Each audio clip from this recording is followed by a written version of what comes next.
Hi hello வணக்கம் நண்பர்களே, நான் உங்கள் ஆனந்த், அச்சரப்பாக்கம் இன்டர்லாக் பிக்ஸ். ஆனால் இப்போ இன்டர்லாக் பிக்ஸ் வந்து எதுக்கு நாங்கள் வந்து பயன்படுத்தலாம்? இப்போ இந்த காலகட்டத்துக்கு எதுக்கு பெனிஃபிட்ஸ் அது? இப்போ நீங்கள் சாலிட் பிளாக்கு இல்லை செங்கல் அதுக்கு மாற்று வழியாக இன்டர்லாக் வந்திருக்கு. நீங்கள் இன்டர்லாக் யூஸ் பண்ணீங்கன்னா நீங்கள் ஒரு பில்டிங்கோட காஸ்ட்டை பார்த்தீங்கன்னா ஒரு 30% வந்து உங்களுக்கு காஸ்ட் வந்து மிச்சப்படுத்தலாம். ஒரு பட்ஜெட்டில் வீடு கட்டணும்னு நினைக்கிறவங்களுக்கு இது ஒரு நல்ல ஒரு மெத்தடாக இருக்கும்.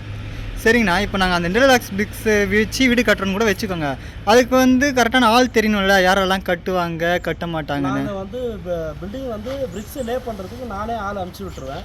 ஓகே, அதுக்கு என்ன சார்ஜஸோ நாங்கள் சொல்லுவோம், அது பண்ணி கொடுத்துருவோம். அது வந்து நாங்கள் பில்டிங் முடிகிற வரலும் நாங்கள் சப்போர்ட் பண்ணுவோம். சரிண்ணா. பிரச்சனை இருக்காது. இப்போ நம்ம நார்மலாக கட்டுற வீட்டுக்கும் இதுக்கும் வந்து எவ்வளோ வந்து எங்களுக்கு லாபம் கிடைக்கும்னு நினைக்கிறீங்க? இப்போ நீங்கள் ஒரு 10 lakhs பட்ஜெட் வீடு பார்த்தீங்கன்னா ஒரு 7 lakhsல முடிச்சிடலாம். ஒரு 30% நம்மளுக்கு காஸ்ட் மிச்சமாகும்.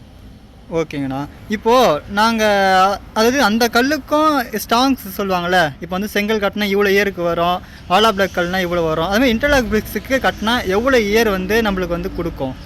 நம்ம இன்டர்லாக்ஸ் பார்த்தீங்கன்னா உங்களுக்கு இன்டர்லாக் பிக்ஸ் பார்த்தீங்கன்னா செங்கல் வந்து நீங்கள் சும்மா தூக்கி போட்டாலே உடைஞ்சிடும். ஆமாம். நீங்கள் இன்டர்லாக் பொறுத்தவரை அப்படி கிடையாது. ஒரு 10 அடி ஹைட்லேருந்து தூக்கி போட்டாலும் கல் உடையாது, கல் ஸ்ட்ரென்த்தாக இருக்கும். நம்ம வீடியோஸ்லேயே ஆல்ரெடி கல் டெஸ்டிங் வீடியோலாம் போட்டிருக்காங்க, பாருங்கள். வண்டி ஏறினா கூட கல் உடையாது, எட்ஜஸ்லாம் உடையாது, உங்களுக்கு கல் ஸ்ட்ராங்காக இருக்கும். இது பிரிக்ஸோட மெத்தடே பார்த்தீங்கன்னா தொட்டியில் க்யூரிங் பண்ணுறோம், 10 days க்யூரிங் பண்ணுறோம். அதனால் உங்களுக்கு வந்து பிரிக்ஸ் வந்து நல்லா ஸ்ட்ராங்காக இருக்கும். நீங்கள் பிரிக்ஸை பற்றி பயப்பட வேண்டியதில்லை. பில்டிங்கோட லைஃப் வந்து செங்கலோட 3 மடங்கு லைஃப் அதிகமாக தான் இருக்கும். சரி, ஓகேங்கண்ணா. இப்போ அந்த கல் வந்து எவ்வளோ நேரம் வந்து நீங்கள் சொல்கிறீங்கள, அந்த கல் தயாரிக்கிற மெத்தட் வந்து எப்படி இருக்கும்?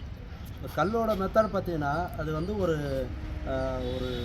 ஆயில் டேங்க் வச்சு அந்த ஆயில் ப்ரெஷரில் தான் உங்களுக்கு பிரிக்ஸே உருவாக்குறோம்.